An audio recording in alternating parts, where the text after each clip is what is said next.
Psychotechnologies Live.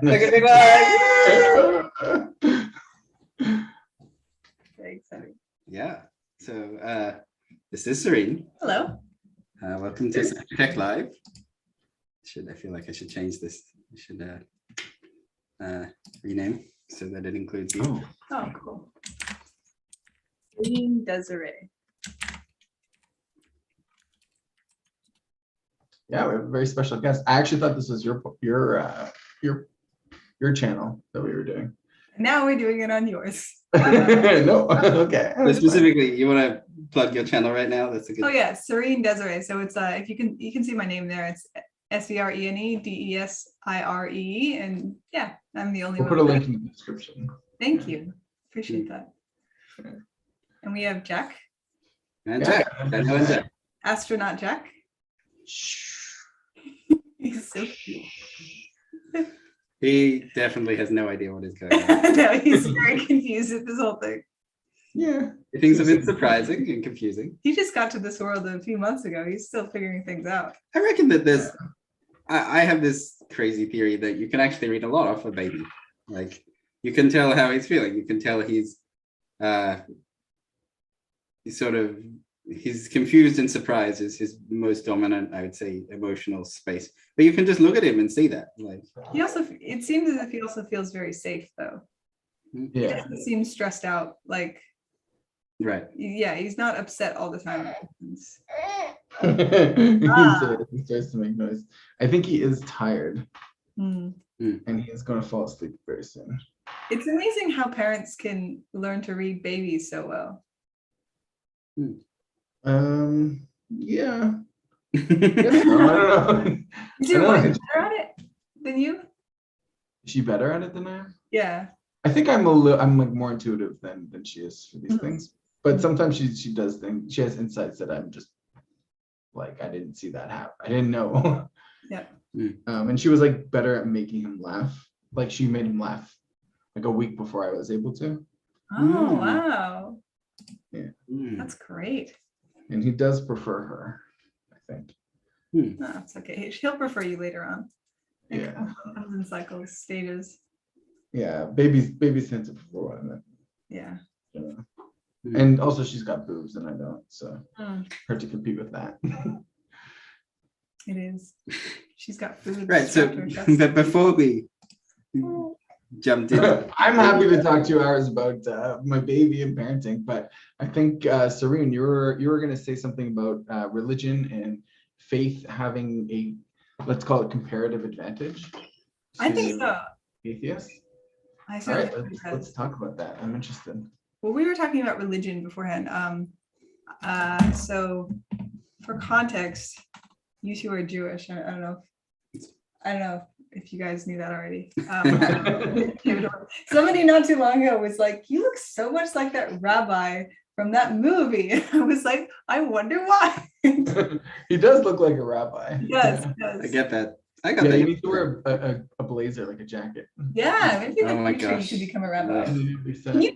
Can you be a rabbi without wearing the uniform? Yeah. I think it's like what sect you're part of, right? Okay. So he's part of the Psychotechnologies sect, so this is appropriate dress for him. Right. Yeah, okay. Because you don't know this, we've already declared the bringing in of the era of Psychotechnologies, and we now live in the era that we have created officially, formally, the era of Psychotechnologies. The most important question on my mind is, does this afford us a tax break? Oh, that's like a legal question. Yeah. Rabbi in the if only we had access to friends of ours that were lawyers.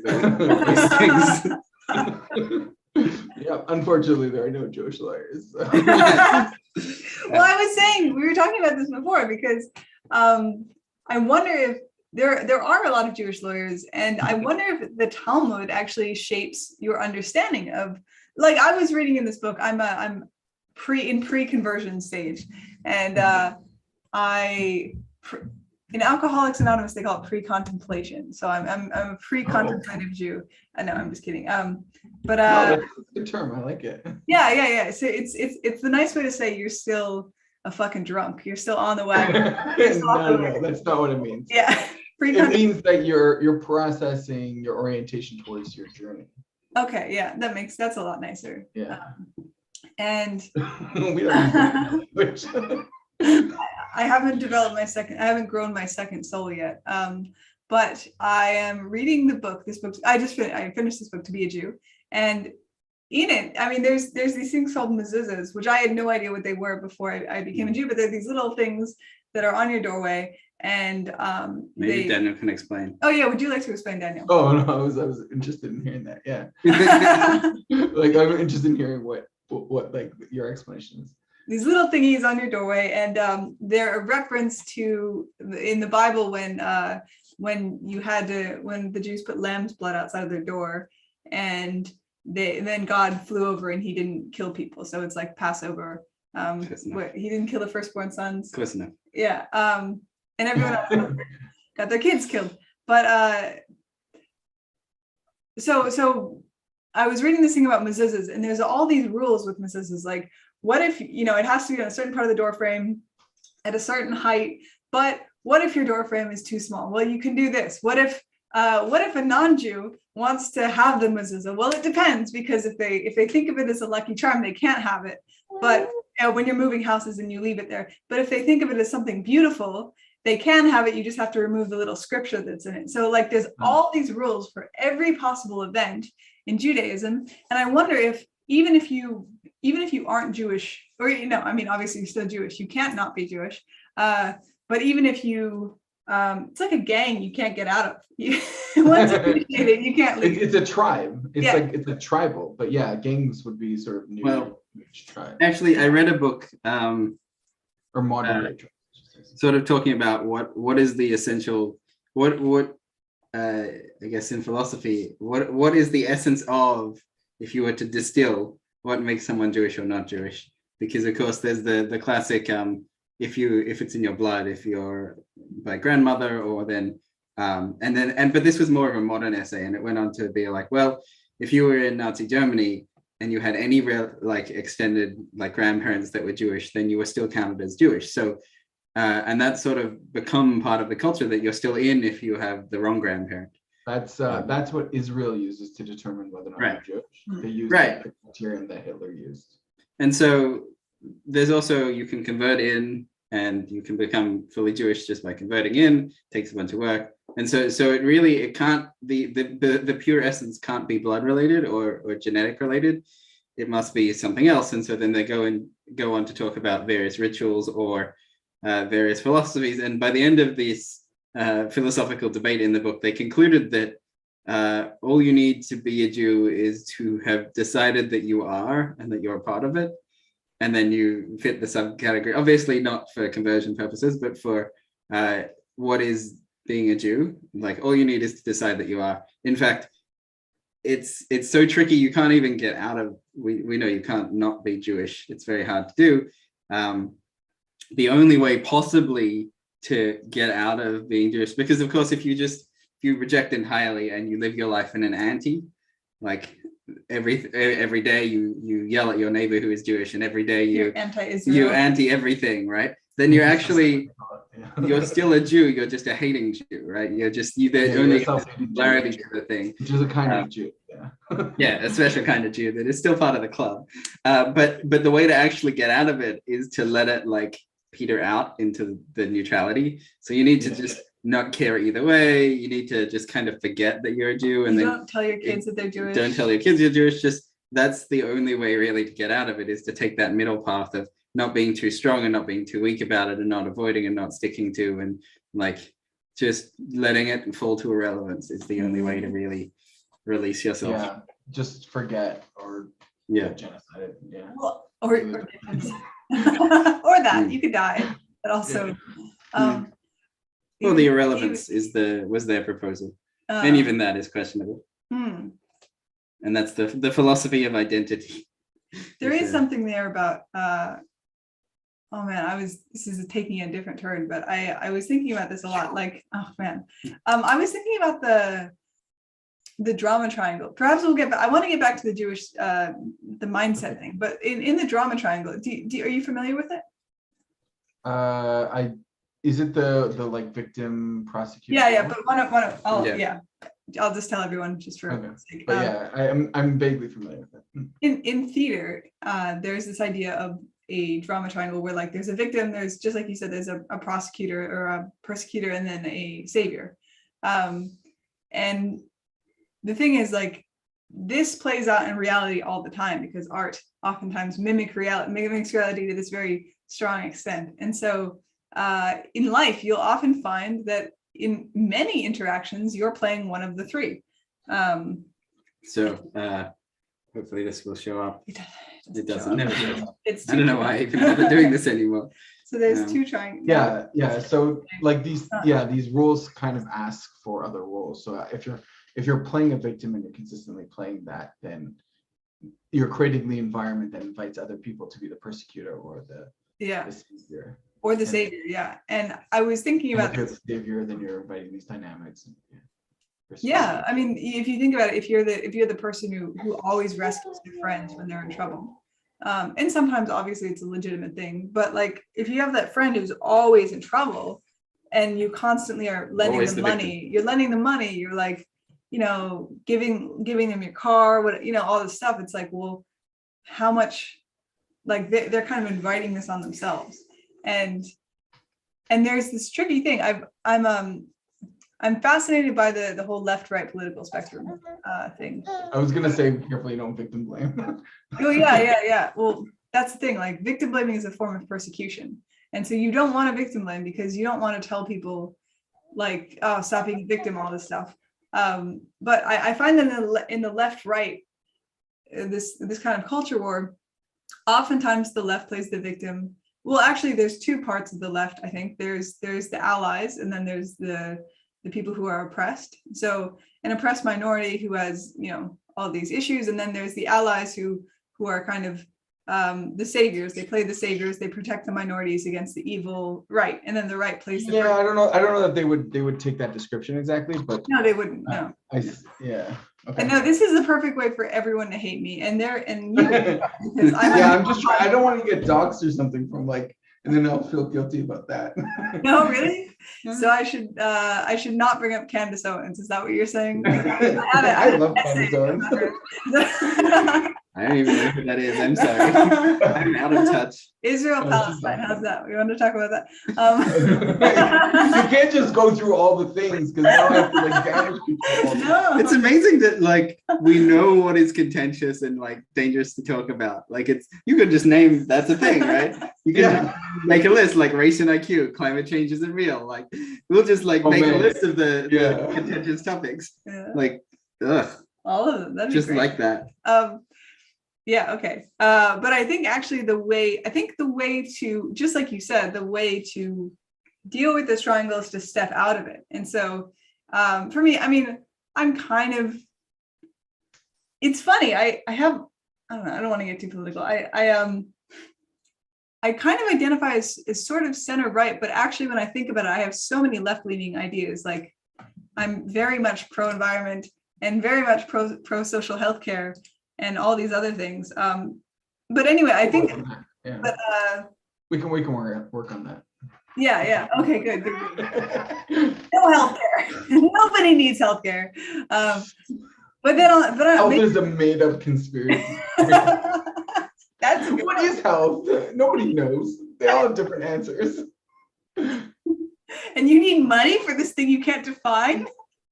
No, money's real. That's capitalism. But health, nobody knows what that is.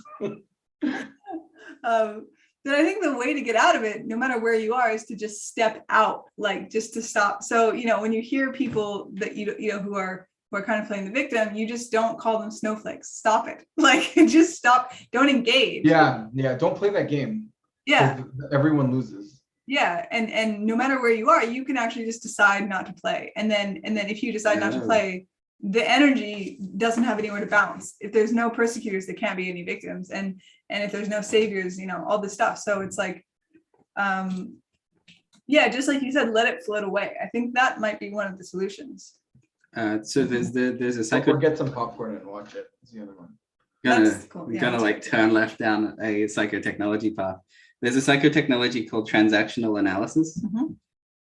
And it was created by a guy named Berne in the 60s.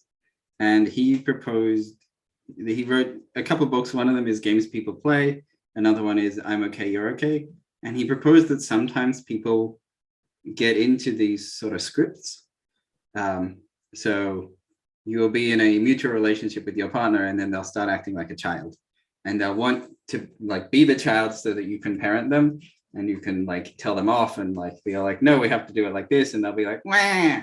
And there's something of that we want in leaning towards our scripts and playing out our scripts. That didn't become mainstream psychology, but he had this full theory, and it still exists today that people talk about, and people have advanced transactional analysis further and explored script making. And wait, so scripts and schemas are part of advanced transactional analysis. Transactional analysis. Schemas are, there's a different branch of psychology called schema therapy, and that's a, you know, if I have a belief, the easiest one is like punitive. People should be punished for their wrong deeds, but like viciously punished. And so punitive is a really great example, because if someone has a self-punitive phenomena, they will want to punish, they'll get something wrong and want to punish themselves.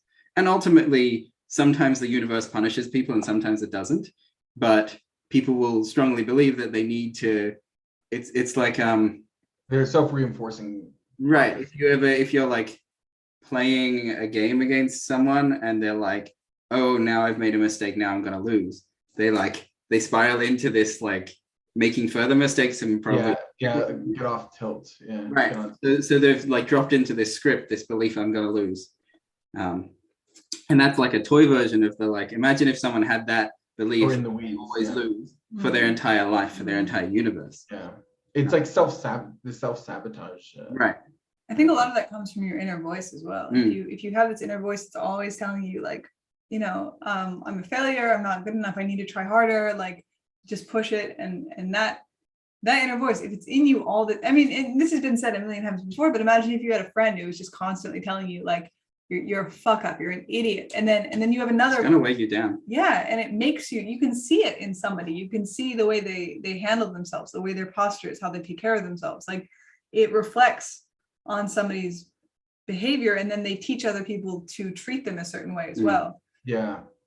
Not to victim blame, but yeah, I think that does, like certain behaviors do invite or evoke other behaviors in people, and sometimes those are like negative, or they're evoking persecutorial behaviors in others. So I would propose that if you model from the outside that someone is a victim, chances are that if you invite them to model themselves from the inside, they're not going to say that they're a victim. They're going to come up with some other story or some other version of events. They're going to be like, everyone is mean to me. Now, from the outside, we can still say they're a victim. But if from the inside, they're not modeling themselves as a victim, they're modeling themselves as living in a world with cruel people, then there's something where just modeling them as the victim doesn't fully map to their experience and doesn't predict well enough. Yeah, I actually very much agree with that, because I think I have seen this before, where people, they live in the world where everyone is mean, and they don't see themselves as a victim, but other people will put that victim mentality on them. Good point. And I think that's not fair to do. Right. So the question of like, when you find someone who from the outside you're like, oh, this person's being a victim, how do you actually make use of turning them around and helping them get out of their victim place? And there's definitely a key to somehow, or the proposal would be, you need to somehow let them have their perspective, like everyone is mean to them, while refusing to agree with them about the fact that everyone is mean to them. Yeah, I think for this one, the psychotechnology that I tend to use is, if everyone's mean to them, it's really that they're in this place where people are playing rougher than they would want. So that's cool. So you want to, like, first you want to acknowledge that, and then, you know, at first it's going to be, maybe they're going to be avoiding the stuff a little bit more, but as they get a sense of what's going on and they're in that mindset, they're able to get strong and learn the skill sets that everyone else is doing. That's an interesting one. Yeah. I also wonder if not, I do wonder if not playing with your kids roughly actually creates this world too. Yeah, we were talking about that last episode. Oh, really? Yeah. Oh, cool. Yeah. Fighting, when the fighting as kids, you want to be fighting so you can learn like that whole spectrum and have exposure to it and be able to interact with it as a strong person or as a capable person, or at least recognizing your capabilities and strengths and where you fit into that hierarchy.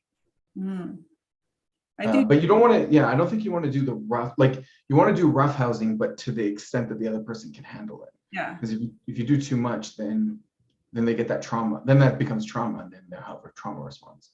Yeah, I guess that needs to be pointed out too, because for me, it's kind of innate as to what a kid wants and doesn't want. But I was thinking when you said fighting, I was like, well, I have these nieces, and one of them's, they're 5, or they're 6 and 4, and the nephew's like 2 almost. And I don't fight with them. Like I pick them up and I twirl them around and we do. Yeah. But it's and there is rough and tumble play, like I chase after them and stuff, but it's not. Yeah, that's what I mean. Yeah, it's relative. Like my kid's 4 months old, so the fighting I do is I give him a blanket, and then like a small baby blanket thing that's appropriate size, and he plays with it and gets trapped in it and things like that. Because that's the level of opponent that he can deal with. Yeah. Bested by a club. Cruel. Because he does. He loses sometimes, right? He'll get stuck on his face and he doesn't know how to get it off. Now everything's dark. But it's so important. There's that, you as a father are you're exposing him to challenges that he can deal with, and you're there to help him if he can't deal with them. Even at such a young age. At the edge of competence. Yeah. And some people aren't doing that, but I think we have, I don't know if everyone has this idea, but I felt like in the past people have this idea that maybe childhood doesn't really matter very much, or there's this kind of idea that they're kids, you just when they're older and they can, think properly, then it really matters. But this 18-month-old, when he was 18 months old, or maybe a little bit younger, the nephew, I was doing handstands with the little girls, and he came over to us unprompted and tried to do a handstand. He couldn't. He put his hands on the ground and just while he was still standing. Yeah, it takes a lot of coordination to get your feet off the ground. Yeah, I mean, my kid's not there yet. Yeah, even. Give him a month or 2. But he was doing that, and I was thinking, well, what if he had absorbed all of this and done this by himself because he wanted to replicate us? I was thinking, what if we had been screaming at each other and throwing things at each other? He would also be doing that. What if we had these outbursts of anger at each other and this hostile environment? Well, he would be internalizing that just the same. Mm-hmm. I think it's that. I think that you say internalize there's an action, he needs to go and internalize things, but I think it's almost automatic because you feel it in your body. If you've ever been in the room with angry people, you feel a bit shaken up. Your adrenaline kicks in, you get a bit angry yourself just in case you need to fight back.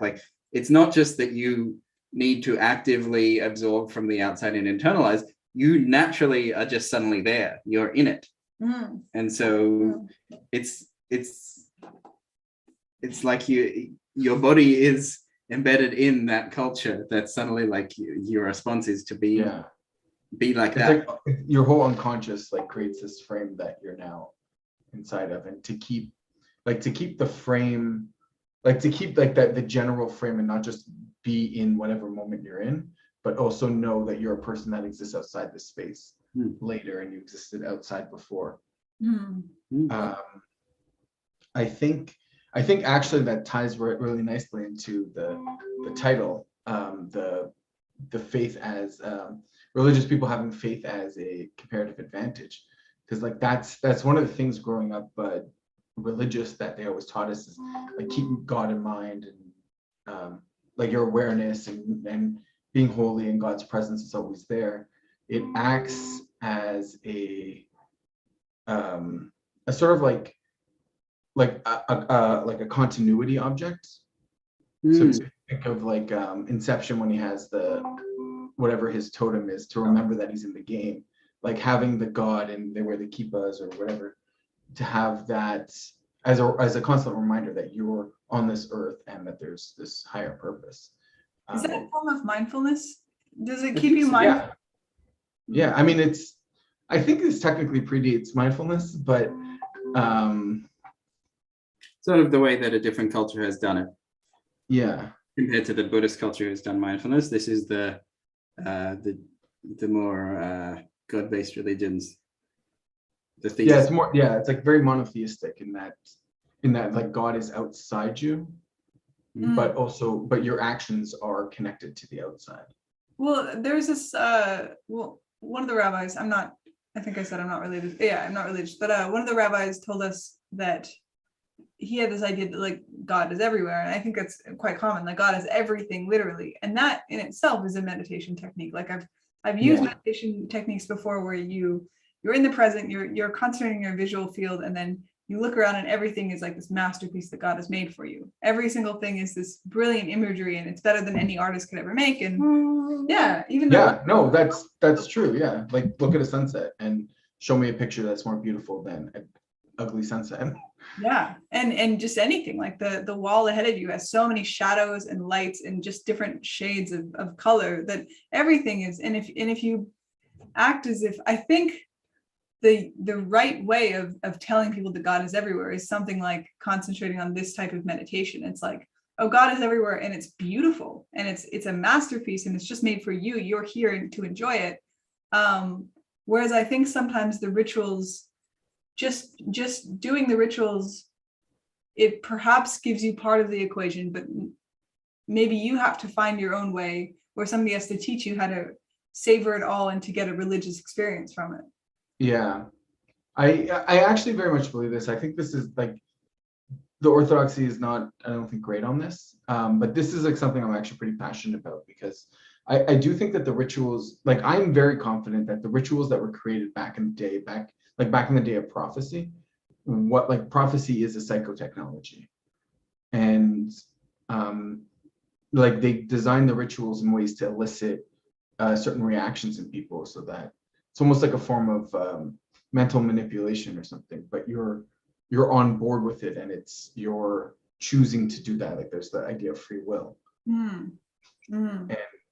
And then you see the experiences and that's like kind of the tradition, because a lot of like the Jewish tradition is really, we have it's called the Torah Shabbat, Torah Shabbat Pas. So it's the written Torah and the oral Torah.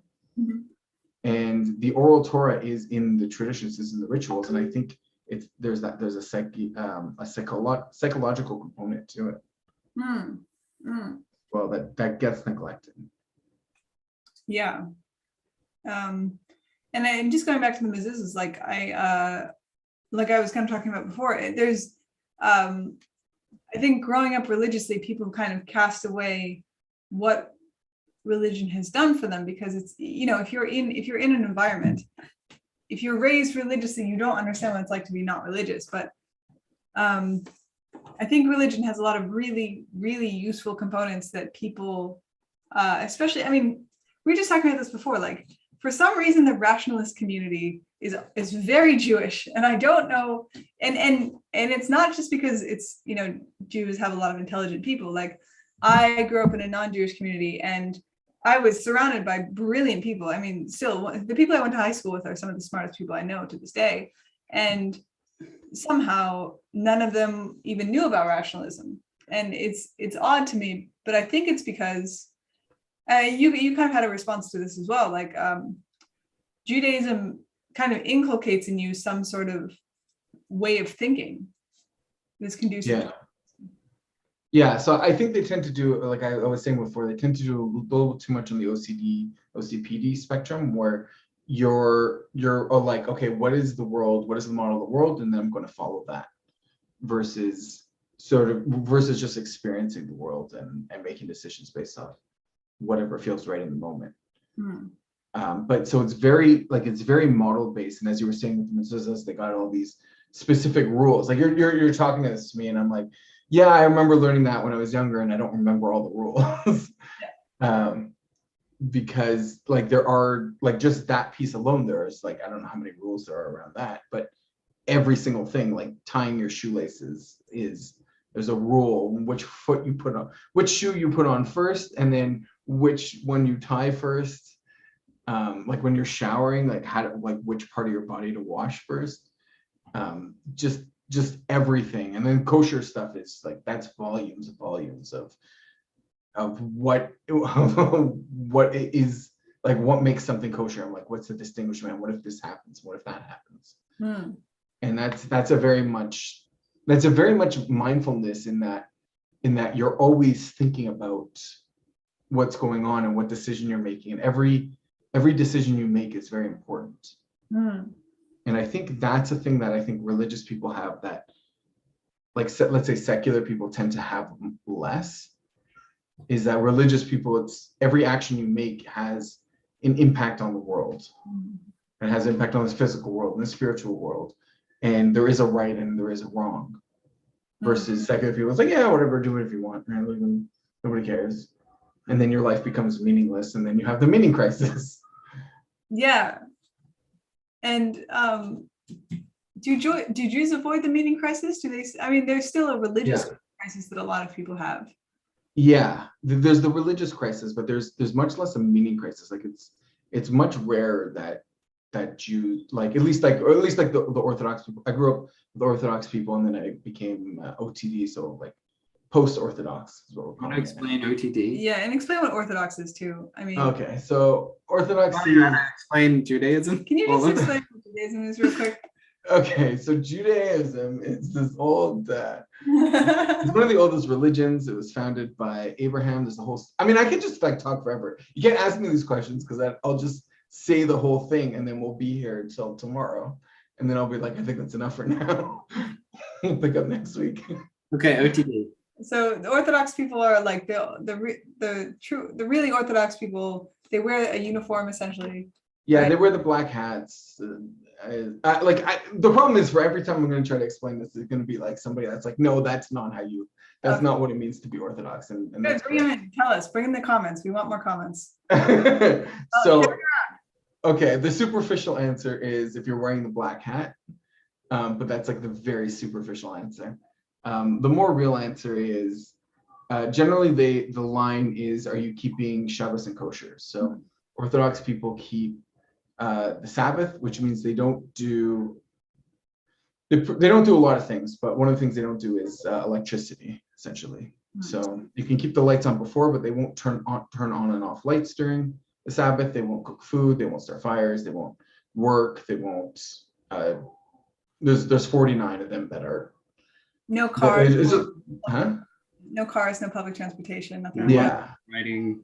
No planting things in fields. No cooking. So I think the Sabbath is one of the on Saturday.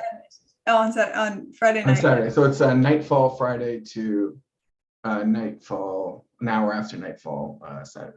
So I think this is one of those things that as rational as you want to be, and now I'm being the perpetrator here because I'm making fun of rationalists, which I find really funny. As rationalist as you want to be, people don't keep the Sabbath, and Sabbath, or you could implement this into any religion, but essentially Shabbat, like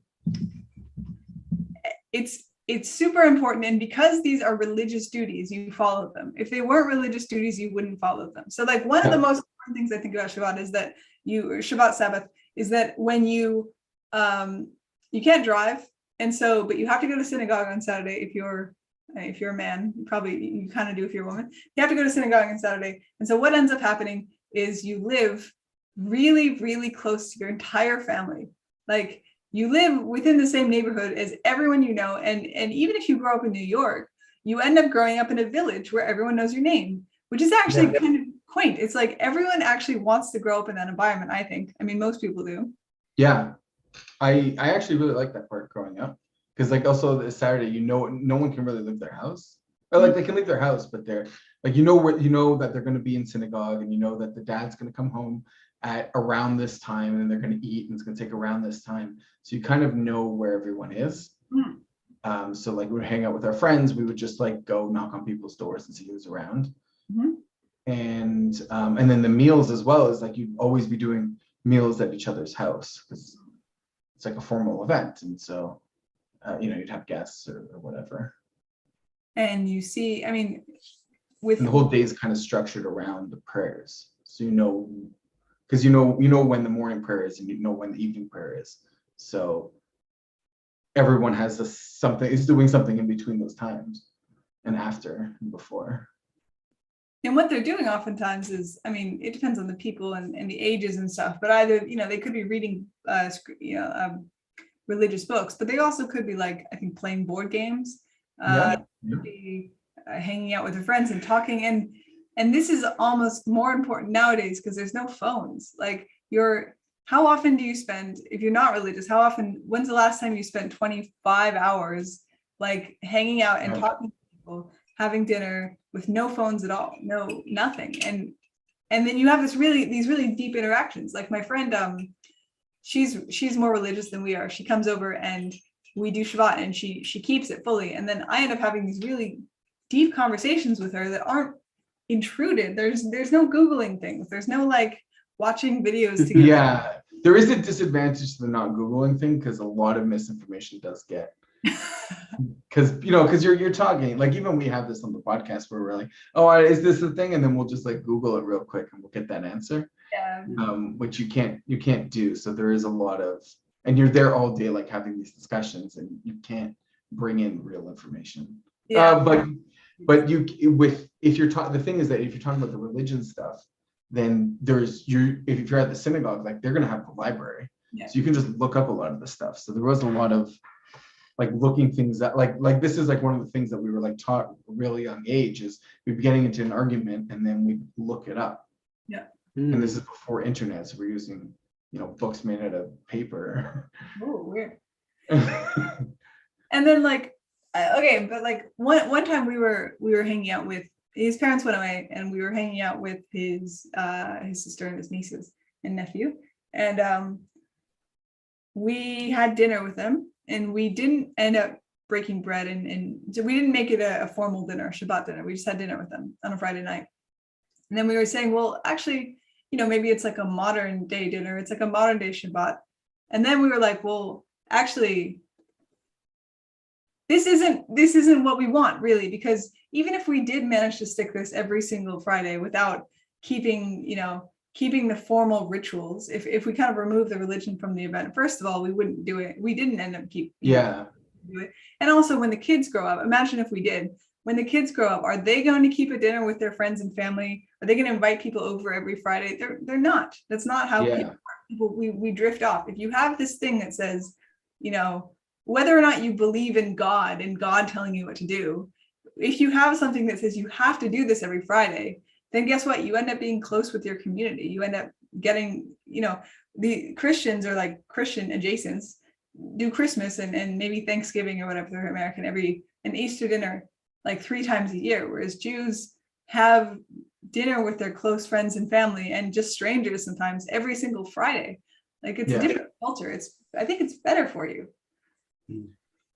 Yeah, there are definitely advantages and disadvantages for sure. That is something that I sort of missed, that we are starting to do that again. It's interesting because in Toronto there is an OTD scene. Where you have to explain the letters because right now there are just 3 letters in a row. Post-Orthodox. So it stands for off the Derech, and Derech is path in Hebrew. So essentially there's like the way the Orthodox people like to do is there's the path, right? And if you're off the path, then you're off the path. And so that's OTD. So you're kind of, I guess you can't really say atheist because you don't stop being Jewish necessarily, but.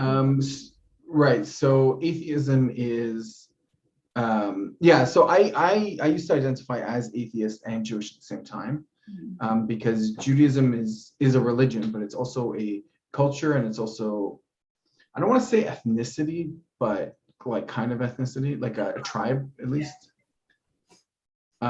So you can do any, I'm just dividing into 3. I'm trying to keep everything simple here, right? So I'm dividing into those 3 categories. I'm sure people in the comments will be like, no, it's all this other stuff too. But just as a simple version, like you have these three things, so you can identify as one or more of them without having to identify as all of them. Yeah. So what we really want to know is, are Jews white or not? Is the question. So that's the thing, right? Like this is the broader political. Can we talk about this on YouTube? I don't even know.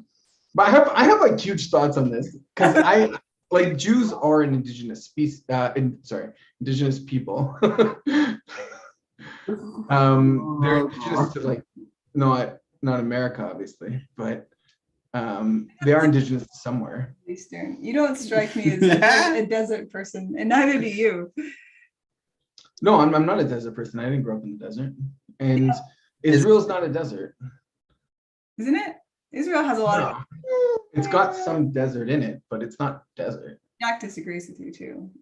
Is it okay? Because when I went to Israel, they're like, "Oh, you must think Israel's a desert." I'm like, "No, I listen to all the propaganda. I know it's not a desert." There's been a lot of people planting trees, and I think historically it was probably quite deserty. Given the, like, if you go Egypt story, right? They wandered around. Some parts of it are desert for sure, yeah. Yeah, fair enough. But they have like the Kinneret is like this, what they call a large lake. I'm Toronto, so we got the Great Lakes, so every lake is really small to me. Yeah. What they call But it. allegedly, like in the world, it's a big lake. Yeah. Yeah. Okay. Yeah, we don't necessarily need to get into that. I just wanted to make sure you guys never got monetized on this podcast. That was my. You're not aware. I just wanted to make sure you guys never got monetized. That's all I saw. Monetized, yeah. Well, now we're talking about Jews, so they will not let that. But another thing is, go on. Oh no, I was gonna say, like, back in the day, like just the white thing, like back in the day they used to have signs, no white, no blacks, no Jews, no dogs or something. And so they would have that kind of thing. So like, are Jews white is very much like, who's asking? Yeah, it depends. It's kind of an irrelevant question, really. Like, what is these things are so vague anyway. Yeah. But I guess I wanted to go back to the faith point.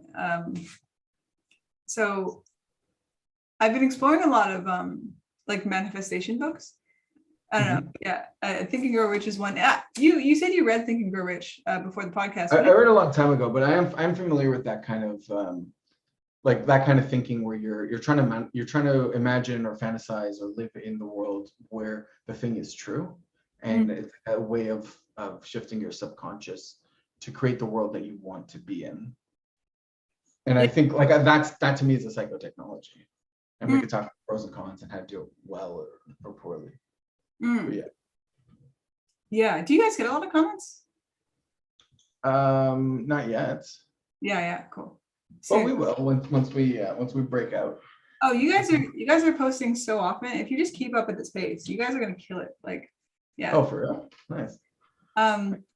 But I love that vote of confidence. I'm gonna try to manifest and imagine what it's like in the world where I'm a successful YouTuber and PewDiePie wants to come on and yeah, exactly. Cool. Actually, Mr. Beast. I like Mr. Beast now.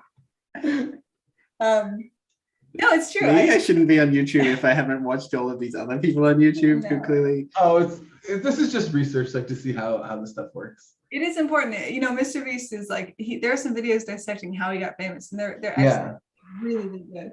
I watched those videos first, and then I'm like, oh, now I have to watch his stuff, and it's actually pretty good. Like he does a good job. He's got billions of followers for a reason. I don't know how many he has. I have no idea, but he's got a lot of followers for a reason. You don't just stumble into that type of success. No, yeah. Like he's very deliberate about it, but I see him as much more of like a YouTuber. Like that's his job. Is Mr. Beast a manifester? Is that a no? I mean, well, Probably. I don't know. I think he makes crazy shit happen. He has to fantasize about this. A lot of people are manifestors who don't realize that they're manifestors, actually. Mr. Beast, for instance, one of the things he does is he writes for an hour a day on new video ideas, which is like, I mean, if you want to get better at making videos, writing for an hour a day on how to make better videos is probably exactly what you should be doing, you know? But so there's this idea in manifesting, and I'm not like one of those people who's there's a lot of different types of people in manifesting. And it seems like there's that person at your workplace called Sharon, and she has a vision board and she thinks about getting a new Ferrari. And it doesn't quite feel like that to me. It's like, I'm reading this guy, Neville Goddard, at the moment. He's Christian.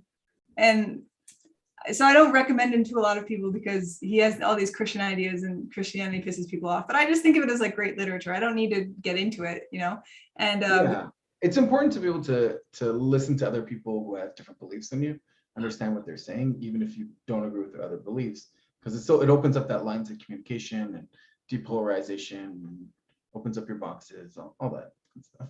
And it is just the fact that he's speaking a different dialect than me, and I can still understand what he's saying, even if he uses different terms than I do and different like ways of thinking. Yeah, it's like mimetic mediation, I think is what they call it in our signals. But he has this idea where prayer is, so most people in his conceptualization don't pray properly, because prayer is something like fully knowing that this thing has already happened. It's like, and that's what I would call faith. And he places of power into the imagination. So the imagination is not just something that you fantasize about, but it's also something that can completely change your subconscious, which ultimately is the powerful thing in your head. Like, we think we're kind of dictated by our conscience, but it's almost exclusively our unconscious that is completely guiding us. I was angry at something the other day, and I had kind of an angry conversation with someone, and then I realized later that I was actually kind of angry before I had this conversation and before this thing came up. It was like there was an anger inside of me that just wanted a place to go out of. Rather than I was angry at this person, I was already angry, and then I put it on this person. I think that happens almost all the time, actually. I see this in my wife. Oh, she's not listening. No, but yeah, like not so much anymore, but like much less now. But there was a point where I would be, we called it turtling and porcupine, because she would do a thing that like kind of was like a porcupine, and then I would do a turtling, because I'm like, oh, you're in this mood that you're looking for a fight, and now I'm just wanting to back off because I don't want that to be there. So then we had this dynamic of the like you were saying before, the drama, like the three. So we had like, I guess, this two of turtle and porcupine, but then we started using this language to describe it. So they're like, oh, I'm feeling like you're going to porcupine. That's excellent communication. Yeah, thank you. Yeah, I like it. And like, I now have a clip. I will save that clip. Oh, nice. Yeah.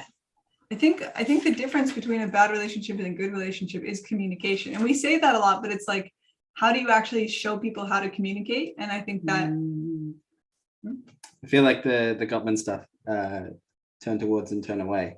So in a good relationship, in response to an event, you will turn towards, and in a bad relationship, like a relationship bit. So you say the word communication, but I want to break that into specifically turn towards. What do you mean by turn towards and turn away? Can you give me an example? Right. So something goes wrong. There is burnt food. Do I go, how dare you burn the food? This is terrible. Or do I say, don't worry about it. It'll be fine. It still tastes all right. And doing that movement, choosing to say it'll be fine, this still tastes fine, is it a movement of turning towards the partner, or is choosing to blame is a movement of turning away? Okay, so I think that is a form of manifestation too, because just your internal dialogue is what you manifest. And so if you can reconfigure your internal dialogue to not lie, you don't want to lie. And so if you're saying I'm scared of something, you don't say I'm not scared of something, because that's a lie, right? But if you say you don't, it's not a lie to not say everything's ruined, you ruined our night. Instead of, you could also just say like, it's okay, I'll get us some takeout food, and that's not a lie, right? Yeah. That's just finding a different way around the situation. And so this idea of manifesting is like you one thing you do, but just to continue with it, is you go into a state akin to sleep. That's what he calls it. And so you're right before you go to sleep, and then you fully feel that you have this thing and you feel gratitude for it. And then you kind of ignore like the 3D reality. And that doesn't mean if you say like, I'm going to have $1 million in the bank, you don't start spending $1 million. You don't start telling people that you're a millionaire. Don't do any of that. You just have gratitude in knowing that either you're unconscious if you want it to be that, or like God, whatever you want it to be, will make it happen.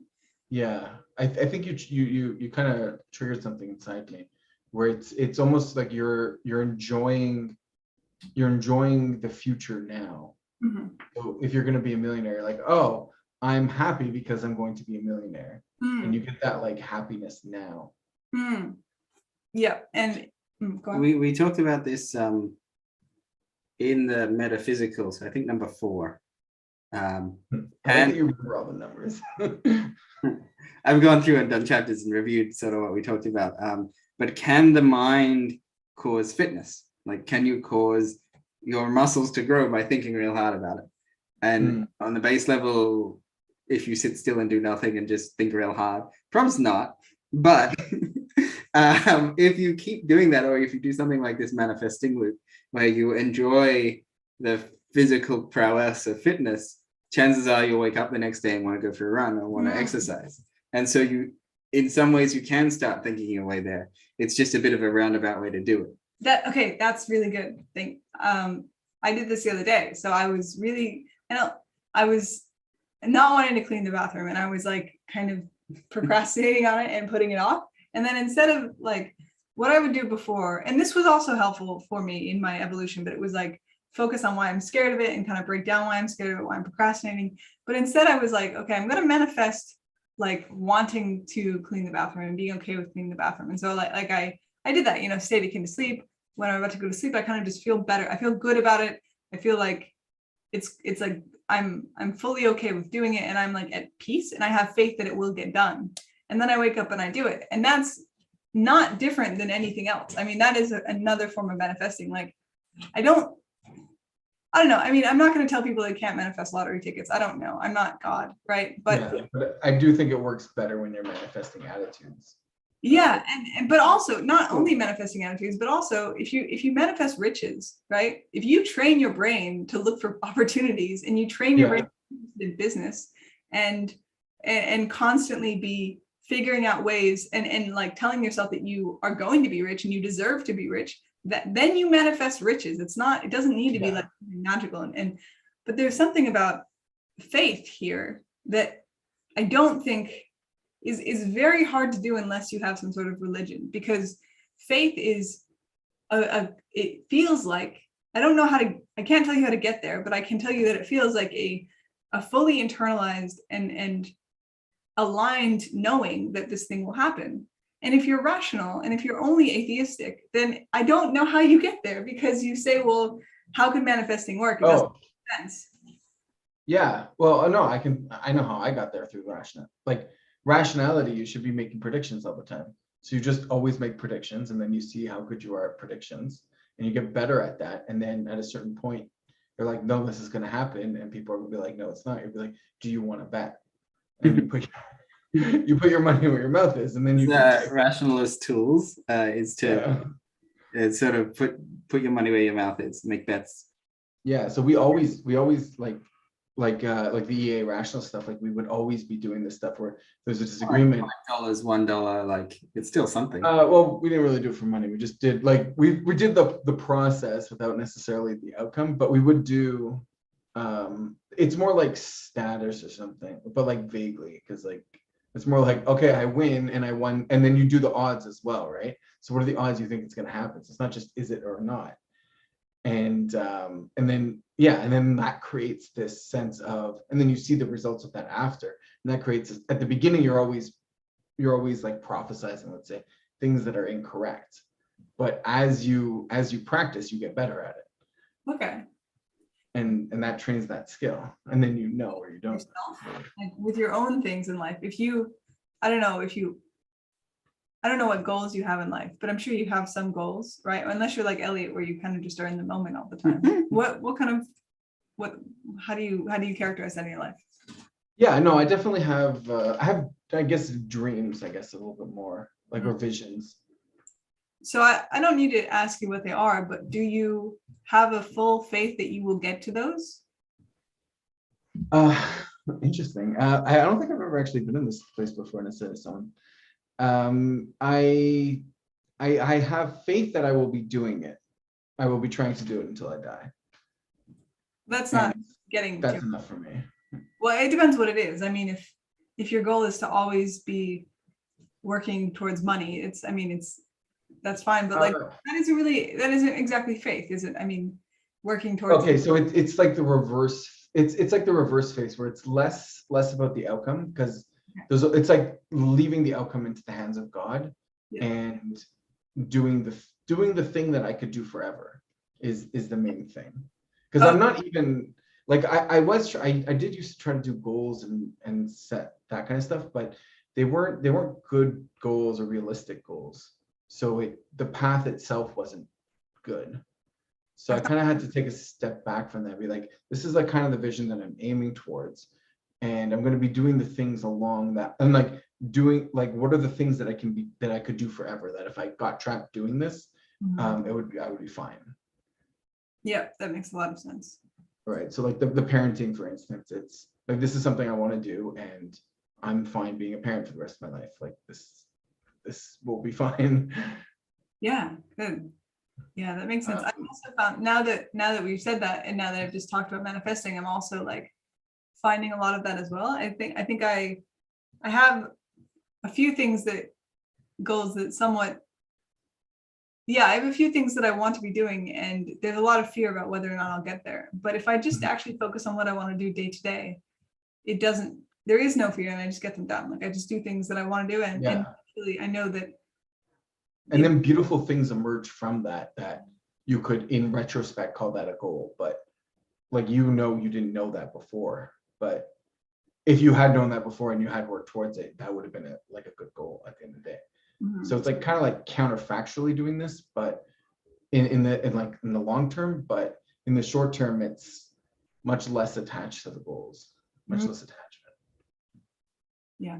But there are certain things, there are certain things that I'll get in my head, and I'm like, okay, like I need to do this thing, and I can do it or not. But I like to be realistic with that stuff. I feel like so there's an opportunity here to try out a psychotechnology. So sure. You have a variety of goals. Somewhere, if you point your grand vision in a various direction, it's like the flag is in the ground somewhere over there, right? Yeah, and you're like, if I get there, then that'll be success. I win. Right. That like the way you're framing it is the way I don't want to live in that frame. Why? Because then you never get there. When the thing is, your source of happiness or your true thing that you want in life is outside you in some distance, it's an illusion. It's an illusion, and you don't get there. It's you only get there through the inner work. Like, you're only happy if you choose to be happy. Right. You're describing that the flag's over there, but as long as I'm heading there, I'm happy, right? There are flags that exist outside. The flag is here with me pointing in that direction, and as long as I'm in the direction, then I have my happiness here, and as long as I'm pointing in the right direction.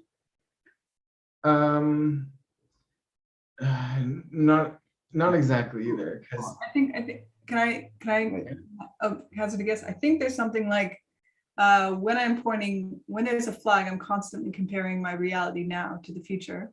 And then I'm satisfied.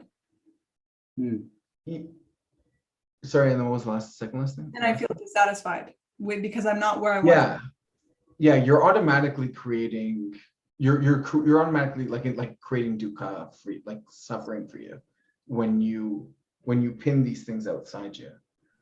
And also the other thing is that the flags, I come up with flags, and they're not what my future self is going to want, because they're things imagined by my past self, and I use them as tools, because you still need markers, right?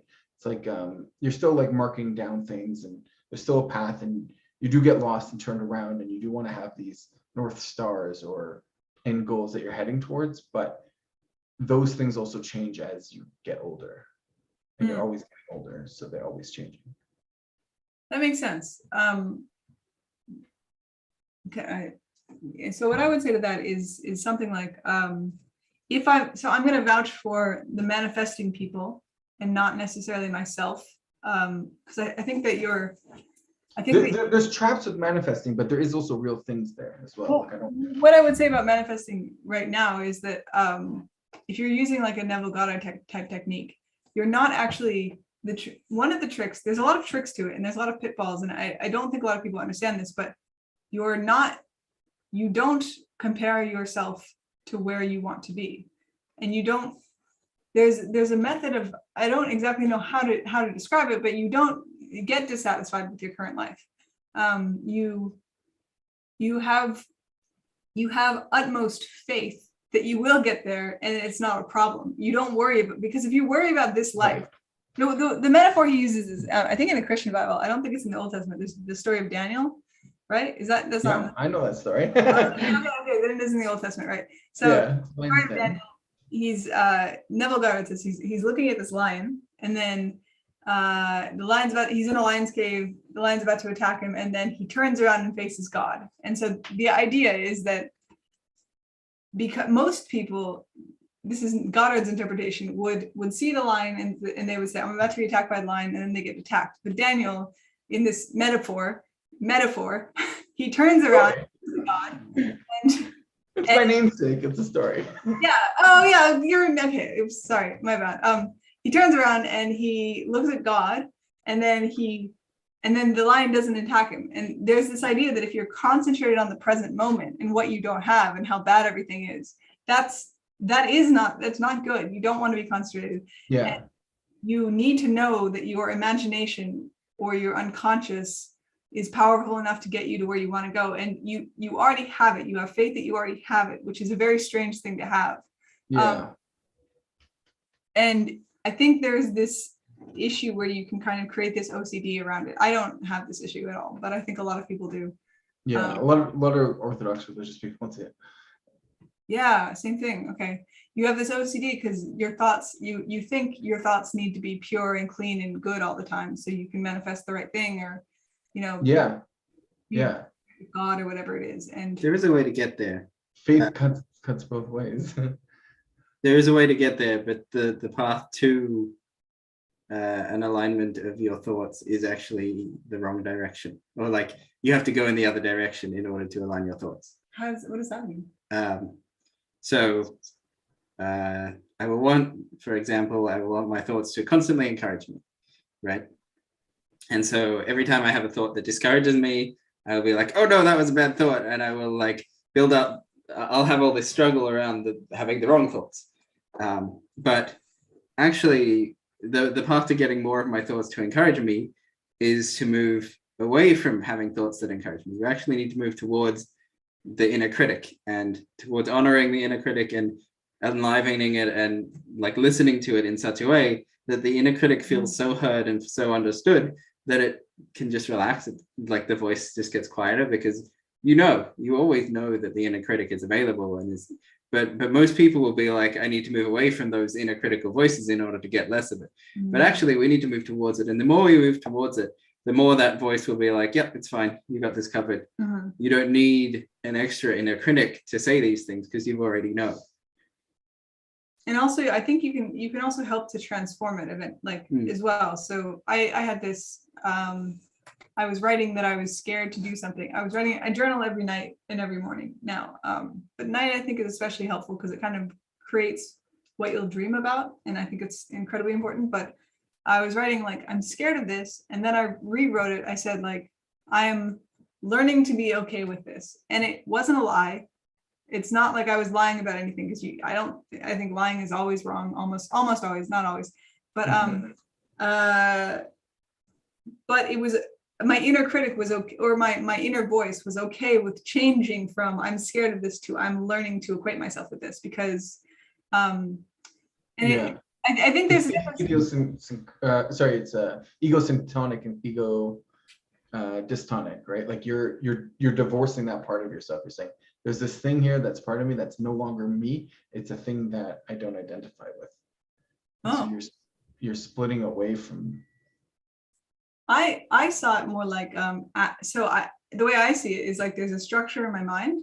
And then the way if I was going to be like, don't tell myself I'm scared, that's bad, then I'm creating other structures to deal with that structure. So it's like creating a little robot to guard that thing to make sure it doesn't say anything. And that's so much energy and it doesn't work. Like Yeah, because who watches the watchers, right, as well. Yeah, and it's just like that's literally energy in my brain that's being expended that I could be spending somewhere else. Like your brain only has a limited amount of energy.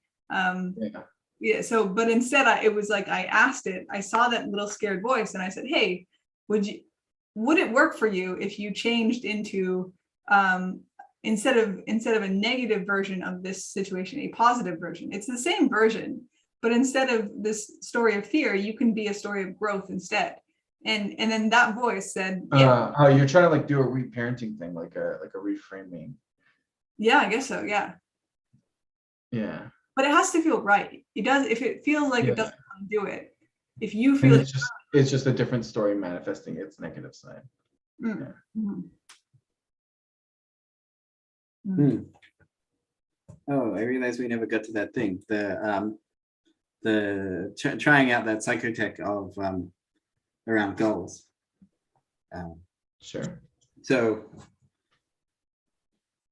you said there were goals, right? And the goals are a certain level of goodness away. That if I keep moving in this direction, I'll get to where I want to go, somewhere over there. Right? Sort of. The goals are a little more of a state and like a way of being. So it's not really goals. It's more like this is the life. Like there's a life I want to live. Mm-hmm. And I find the problem for that is if I put it outside, then I wind up doing things that aren't living that life. Right. And I get farther from it. Right. So there's a guy that I am growing to be more of a fan of called Grant Cardone, and he wrote a book called The 10X Rule. So if you think about this state, the state of I want to be living a life like this, right? And you multiply the goodness in that state by 10. Can you do that? Well, what happens when you try and do that? It's already maxed out. Like it's already like the state is already maxed out in the sense that as much as I can imagine me feeling good, that's what I've like that life is already part of it. Are we not talking about what this is because you don't want to curse it or something? It's like vague. It's a little embarrassing, but it's like mostly just like the era of psychotechnology. Like it's stuff we've been talking about. So the era of psychotechnologies is upon us, and like there's going to be a place where people live that like where they practice this stuff all the time. They learn it, and it's awesome, and it's by water and forest. And like that's the thing. Like that's the thing I'm moving towards, where it's there, and I live there, and there's other people who live there as well, and we have retreats and whatever, all the fun stuff essentially. I would move there. That sounds great. Yeah, awesome. Let's do this. There you go. You're a participant. Wait, if Elliot moves there, I don't want to leave without him. Sure. I'll go on. Well, you guys live in Australia, so I think I'd prefer to do in Australia than Canada. Hey, you're welcome to come here. The land is way cheaper. There's in Australia, right? Affordable. Yeah, super cheap land. We have a giant country and very few people relatively. Yeah, that because a lot of this comes down to it's the economic side of this is the solving that. Like, how do I just buy a plot of land or rent it or whatever? A plot of land where we can do like the permaculture stuff and go through there and live within these complex ecosystems. You can do it. You can do it. We have a friend who grew up on a place like that. Yeah, that would be awesome. In the community. Right, but so the psychotech here is multiply it by 10. Can you just take your goal and multiply it by 10? And what happens if you do?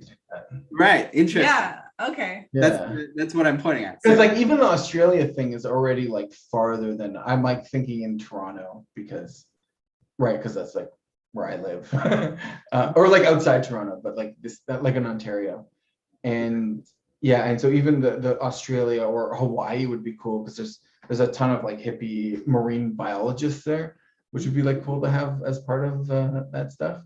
Right. But these things, like as it gets better, it gets more unrealistic. And so there's a sort of like groundedness that I'm interested in having.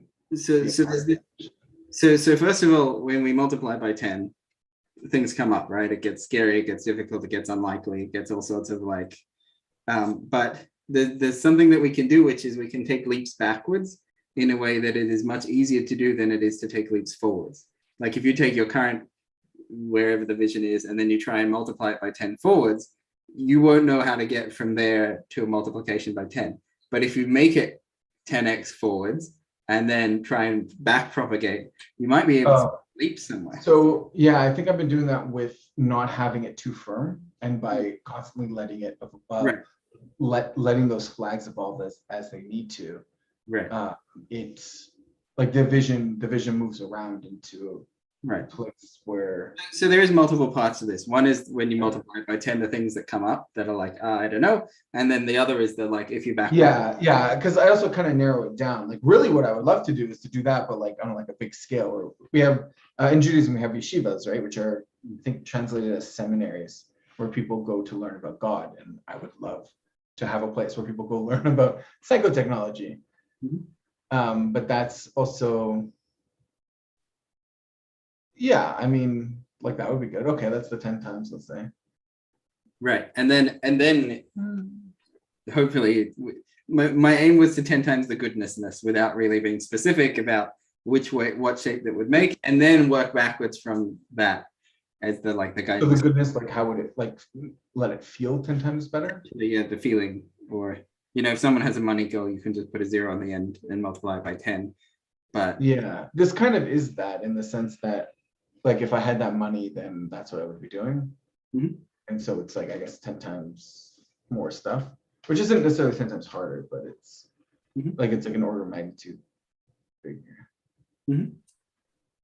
Right. And then you can start to think about what are the blocks to getting to that thing, and are there leaps you can take in the, because so we have sort of like a planning mind that says, I'm going to record another Psychotech podcast tomorrow, right?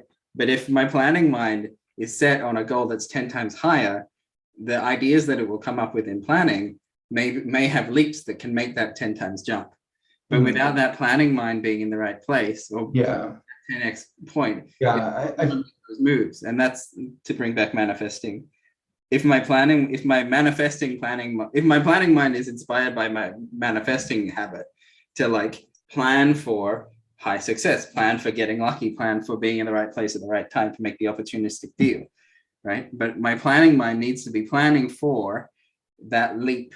Otherwise, I'm not going to be going out to see who I can meet at business meetup. I'm not going to be thinking maybe there's a deal.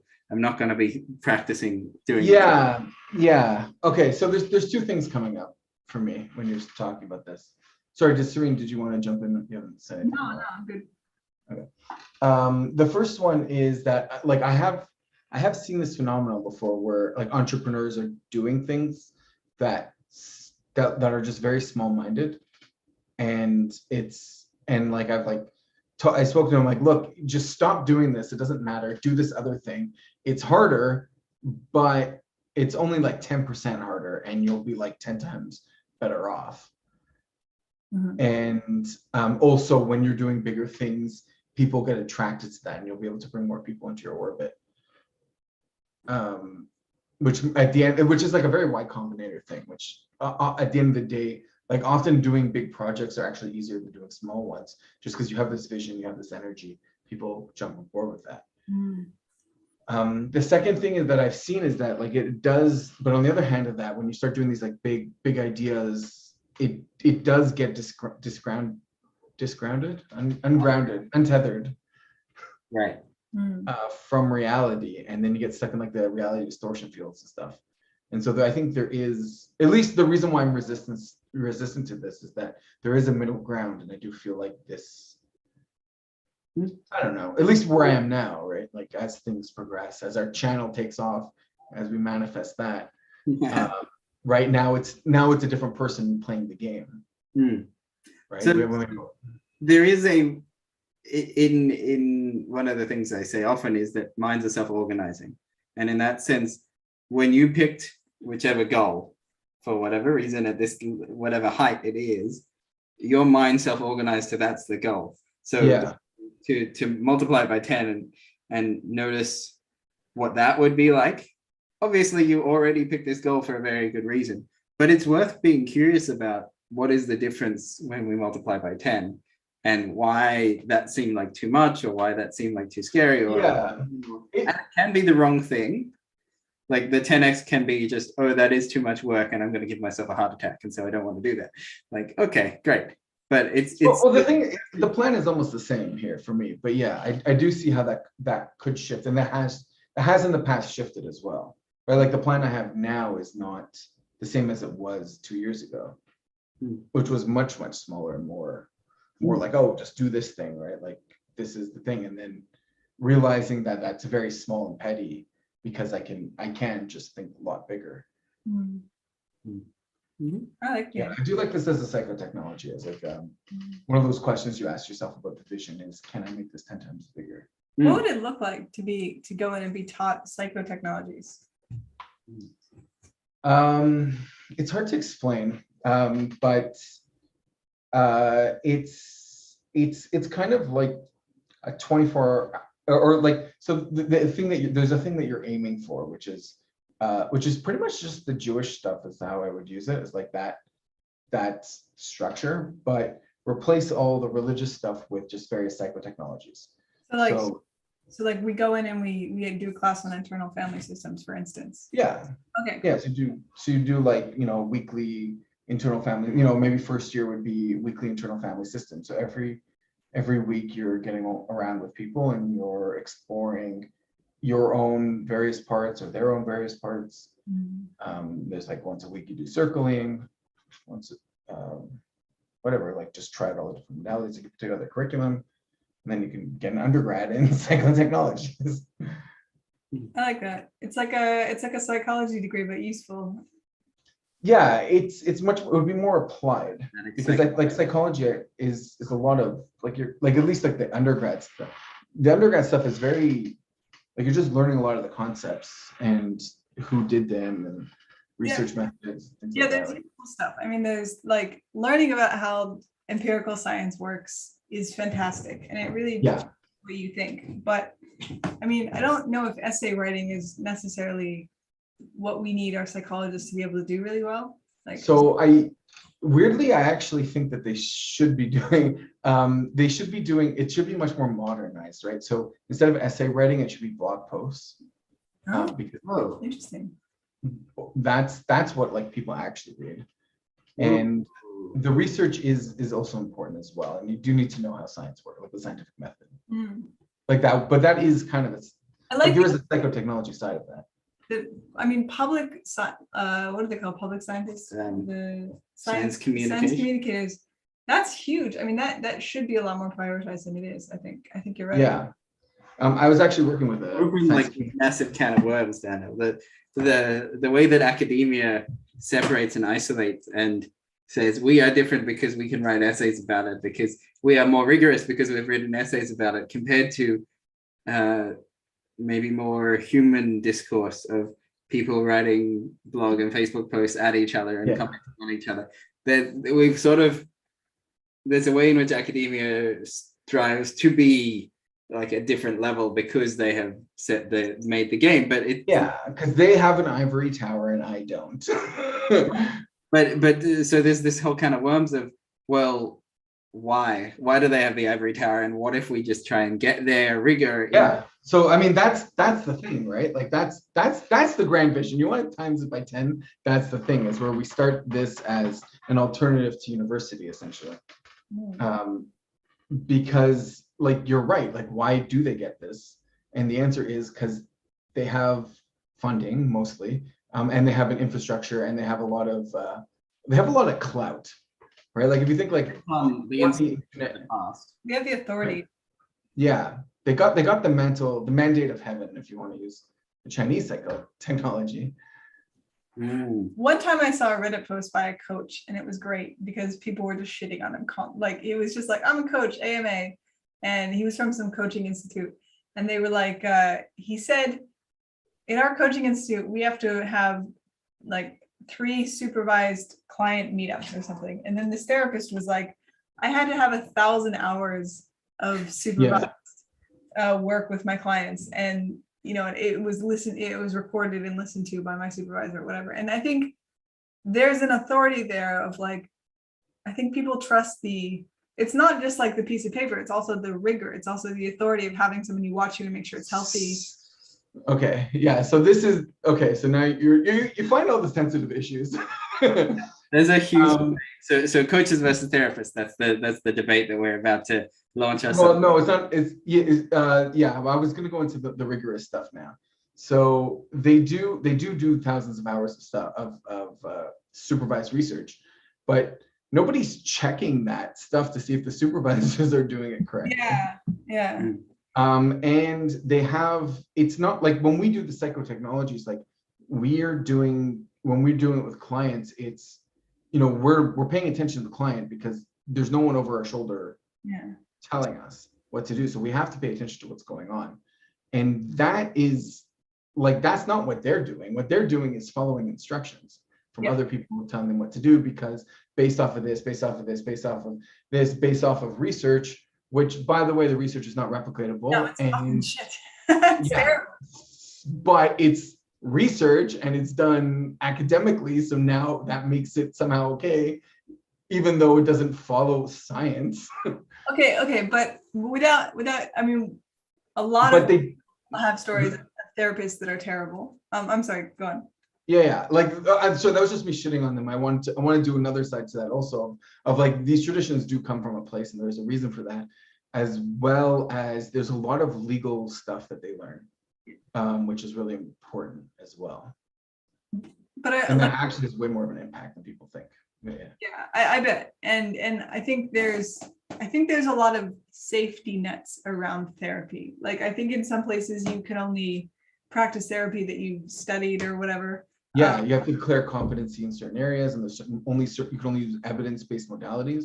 Yeah. So, I mean, that has a good and a bad side, right? Because evidence-based modalities, although many psychology papers it can be replicated, but also they seem to forget how to do math when they publish those papers. I don't understand it. Oh my God, the statistics, you have no idea. Like, it's like, I'm not that good at statistics, but when I read them, I can figure out the problems. Like, why is that the case?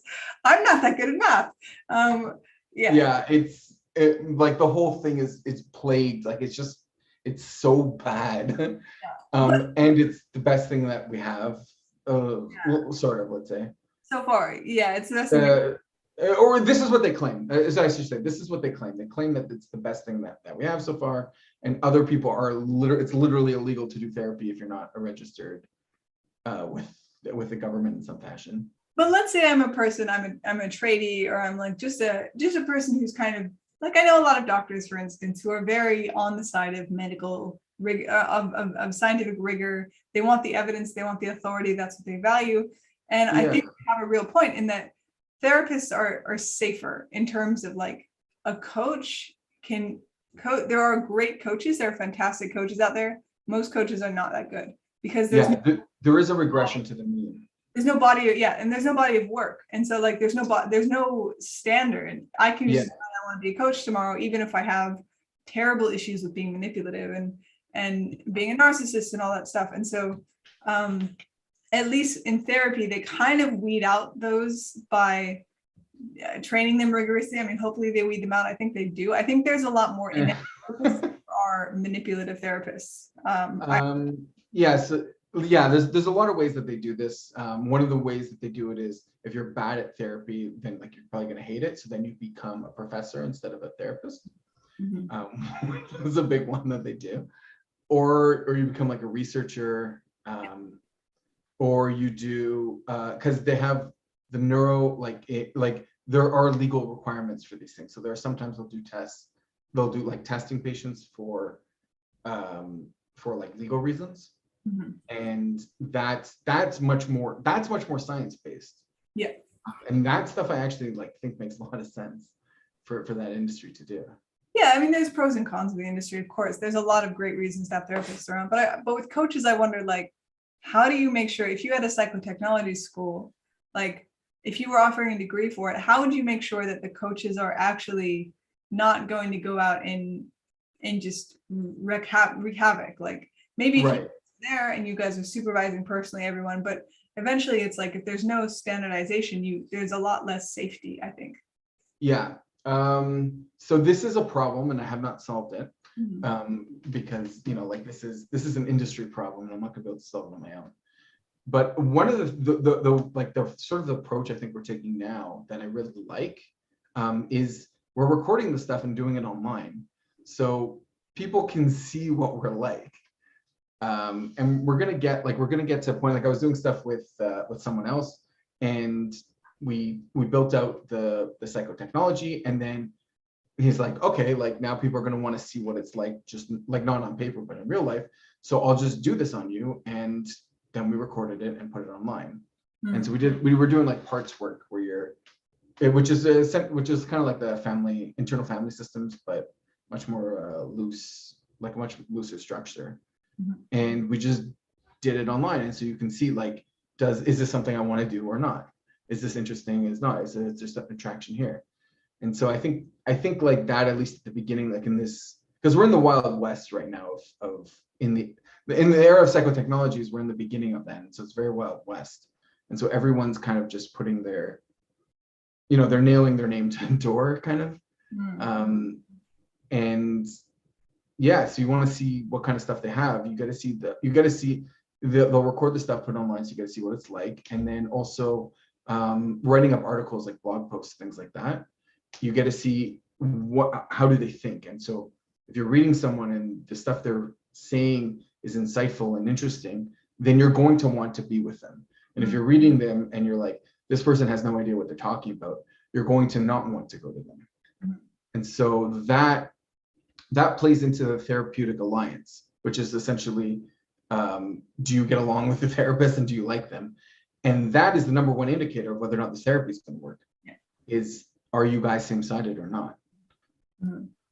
And this isn't like a permanent solution, but it's kind of recreating the way the academia, I think, was meant to be, because you're going to do this and then people are going to have to come up with their own ideas in order to put it like right now, like if we're going to put something online, I can't just copy someone else's ideas. I have to have some novel ideas or people aren't going to read me. And so that's essentially original research, but not in the way academia does it, but in this like new internet decentralized way. So yeah, so that's just sort of like my general plan now is to sort of just keep playing this game and try to play it with other people as well and see where that goes. Yeah, I wish I had like the answer for you, because it's a very good question, but you did. Answer. I mean, and as we get further along, a lot of answers I think will show themselves. Yeah, and that's why I'm not putting the flags too hard, because like I don't know what the like there is a flag out there. There isn't. I believe, I have faith, and I believe that there is an answer, and I just don't know what it is yet. But as we keep going, we'll something hopefully something not trying not to repeat the mistakes of the past. But not that psychology was a mistake, because I think there is a very niche, like there is a thing that they're doing that psychotechnology wouldn't want to do. And we're just building on their foundations as well. We have to remember that it's a very new science. It's not I think psychology has been in mythology and stories since time immemorial, but as a science, it's very new. And so I think we also have to forgive it for. It's very generous of you to call it a science, but yeah. Yeah. I'm just teasing psychologists. Not really. Not really. Like, your field. You guys could learn some math. That would be good if you could do that. Yeah. Oh my God, the math one is great. Like, I don't want to get into that now, but yeah, like like all these points are double clickable if we got someone in the field to talk about it, but they never want to. The people in the psychology field, they never want to talk about it, because like the college will come after them. Like Yeah. I could talk about it because I can't lose my license because I don't have a license. There are people who will talk about it. The good ones will talk about it. The ones who actually publish good papers. So 5% of them will talk about it. There is Yeah, you got to find the right. Yeah. you just find the ones who are publishing good work, and they'll talk all about it. There was a study that I read that I know you said you didn't want to get into it, but I will briefly touch on it, that showed that, like, I think something like you have to run 250 MRI scans to actually have a valid, I think it was valid scientific study, because people move just these little Getting the baselines. I actually have like two friends in like consciousness research that are using like these kind of tools like MRIs to learn about consciousness and psychedelics and things like that. Cool. And that stuff is cool, but that stuff also seems much more new. Yeah, but most MRI studies they have about 10 or 20 people, because MRIs cost $500 an hour to run. And so they're very small studies. And so almost all MRI studies are not useful unless we like bring them all together and get all the data. They do aggregate. And actually this one is the statistics behind this one are really interesting. Unfortunately, I don't know them, but they do use, like they invented new math to be able to do this, which sounds more impressive than it is, but it's still impressive. I'm not inventing math. I don't know. I'm impressed. Yeah. But yeah, there is research being done in this area, and they are like doing computer models, and like predictive and things like that. But it's still really new.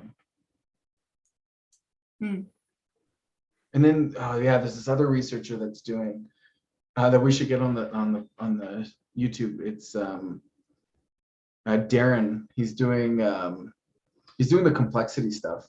We'll save that for a different episode because that's the whole thing. We'll get on how to explain it. But yeah, like it's fascinating stuff. Like the stuff is amazing. I do love it. But yeah, like I do think that the science is, for psychology, like the experiments haven't really been, like the experiments have to be done in a way that that like when you listen, like they're like, this is the experiment, you can see the data, and then you can come to your own conclusion. And you like literally, it's illegal to do that with a lot of the stuff, because the psychology is so heavily regulated. And because they did all the fucking experiments in the olden days where they like tortured children and stuff. And like what the hell were they thinking? Like, oh, let's put a bunch of people in a prison, and like what the hell were they thinking? Like, oh, let's put a bunch of people in a prison and mistreatment, and then all of a sudden now all these ethical like things show up. Like yeah, like don't abuse your clients. like just on like the electric zapping. Like there's just so much of the stuff that was done as unethical, that they're so overly regulated now that they can't do the experiments that are needed to be done.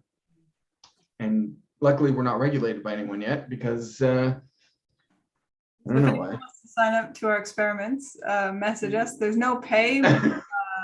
You get the acclaim and fortune of being an early test subject. You'll be different at the end. Let's just put it that way. We guarantee difference. Not necessarily positive outcome, and a different outcome. No. We're not doing that yet until we like figure it out a little bit better, I think.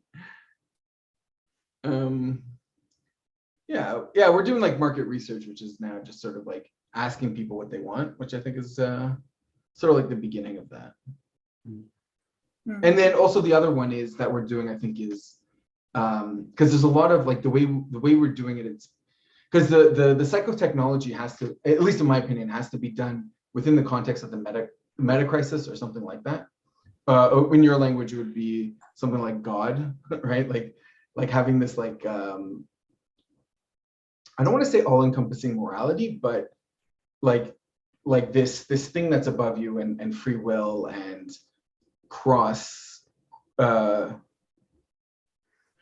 meta cross paradigmatic is the technical term, is the conversation we would need to be having.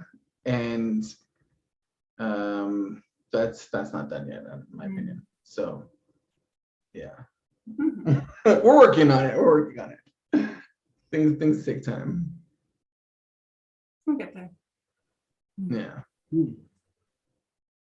All right, is that a good time to wrap up? Sure. I feel like we didn't actually talk about this stuff necessarily that we were intending to.